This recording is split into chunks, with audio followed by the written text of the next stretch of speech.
Close your eyes and think about a Pokemon with the following stats. A base attack of 160, which is higher than Groudon, Rayquaza, and even higher than Metagross.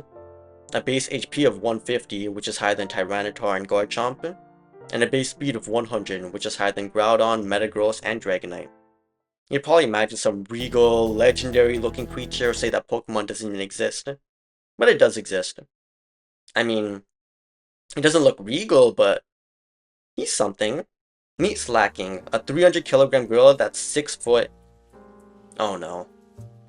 A 300 kilogram gorilla that's 2 meters tall.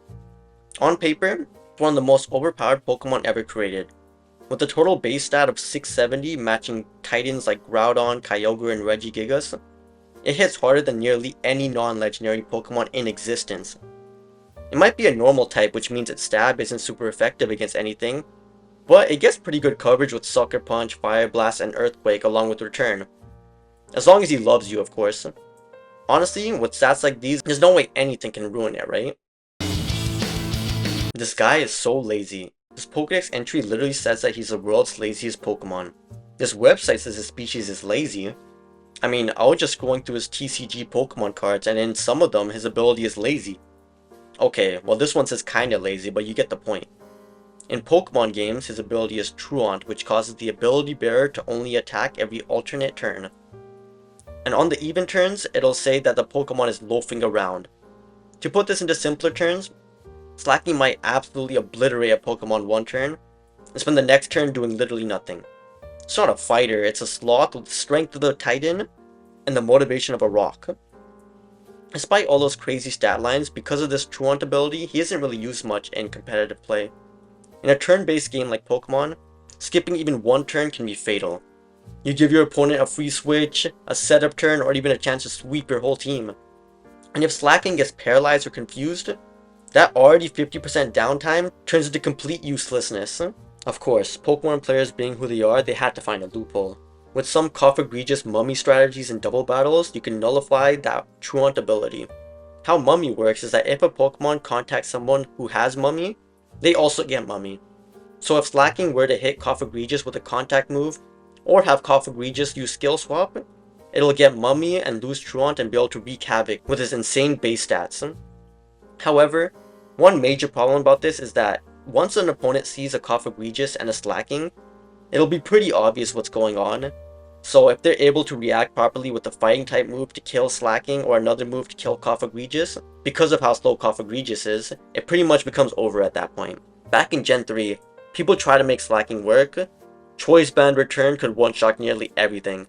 But once opponents learned how to stall or protect every other turn, it became like a meme tier threat as opposed to a real one. Even now in modern formats, Truant just makes it almost unplayable. Game Freak's done this before though. Overpowered Pokemon with one crippling weakness, Slaking's laziness, Regigigas' slow start, Archop's self-esteem issues. We'll get to those in another time. How about if Slaking never had this ability in the first place though? On March 5th, 2025, Ludwig uploaded a video called I Tried Beating Pokemon's Hardest Challenge in One Sitting. Big mistake. Where he played an Ironmon. This is where players try to beat an entire randomized game with only one Pokemon under harsh, unforgiving rules. For example, you can't use healing items in battle, every opponent's team and moveset is randomized, and if your Pokemon faints once, then the run is over. The biggest thing about this challenge is that the abilities are also randomized. So when Ludwig found and caught a Slaking, that wasn't a Truant Slaking. It was an ability called Plus, which is completely useless on a Slaking, but that didn't matter. He had a Pokemon with the 670 base stat without Truant and was able to completely sweep the game. Up until he got countered by a Dugong in the Elite Four, but that's not my point. My point is, he would be a very overpowered Pokemon without that ability. As big as the flaw as Truant is, I'm kinda happy it exists to be honest. First of all, just imagine a non-legendary with those stats and no flaw like Truant. That would be insane. Also, I sorta like how it mimics real life. Everyone has potential that looks unstoppable on paper, the stat, the talent, the ability to dominate, but what really matters is consistency. Slaking shows that raw power without discipline collapses under its own weight. At the end of the day, Slaking isn't weak because it can't fight, it's weak because it won't fight. and that was Slaking's Fatal Flaw.